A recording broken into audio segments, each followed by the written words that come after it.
अस्सलाम वालेकुम। क्या अल्लाह ऐसे इंसान को माफ़ कर सकते हैं जिसने एक दो नहीं बल्कि 100 इंसानों को कत्ल किया हो। एक ऐसा कत्ल जिसकी ज़िंदगी गुनाहों से भरी थी, लेकिन एक तौबा ने इसका मुकद्दर बदल दिया। ये कोई फर्जी कहानी नहीं, ये एक सच्ची हदीस है जो हमारे ईमान को झंझोड़ देती है। कत्ल की कहानी। एक शख्स ने 99 लोगों को कत्ल किया था। एक दिन से साजा के बहुत बड़ा गुनाह कर बैठा है।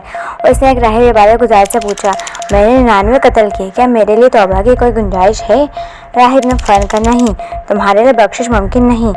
तो इस कातिल ने उसे भी कत्ल कर दिया। अब तादाद 100 हो गई, लेकिन दिल में अभी भी तौबा की चिंगारी जिंदा थी। फिर उसने एक आलिम दीन से यही सवाल किया कि मेरे लिए तौबा मुमकिन है? मैंने 100 लोगों को कत्ल किया। आलिम ने जवाब दिया, हाँ, अल्लाह की रहमत बहुत वसी है, लेकिन तुम्हें अपना माहौल, जगह और ज़िंदगी बदलनी होगी। आलिम ने उसे एक नेक लोगों के शहर जाने का मशवरा दिया। कातिल फौरन अपने सफ़र पर रवाना हो गया ताकि वो तौबा कर सके, मगर रास्ते में उसकी मौत आ गई। अब सवाल ये था कि वह बख्शा जाएगा या नहीं। फरिश्तों का फैसला। 2 फरिश्ते आए, एक अजाब का, दूसरा रहमत का। अजाब का फरिश्ता कहने लगे, इसने 100 कत्ल किए, ये जहन्नुम का मुस्तहिक है।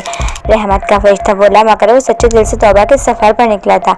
अल्लाह ने फैसला किया, दोनों जगहों के दरमियान फासला नापो, और कातिल इस नेक शहर के थोड़ा करीब था, लिहाजा अल्लाह ने उसे बख्श दिया। अल्लाह की रहमत बेहद वसी है। कोई गुनाह इतना बड़ा नहीं कि तौबा कबूल ना हो। दिल से नदामत, इरादा और अमल, यही सच्ची तौबा है। राहिब इबादत गुजार था, मगर आलिम दीन ने सच का रास्ता दिखाया। माहौल और जिंदगी बदलना तौबा का हिस्सा है। अगर एक ऐसे शख्स बख्शा जा सकते हैं जिसने 100 कत्ल किए, तो आप में और हम सब के लिए उम्मीद की रोशनी हमेशा मौजूद है। तौबा में ताख़ीर ना करें, अल्लाह मुंतज़िर है, बस आपकी एक सच्ची तौबा दरकार है। अगर वीडियो पसंद आई हो तो दूसरों से लाज़मी शेयर करें।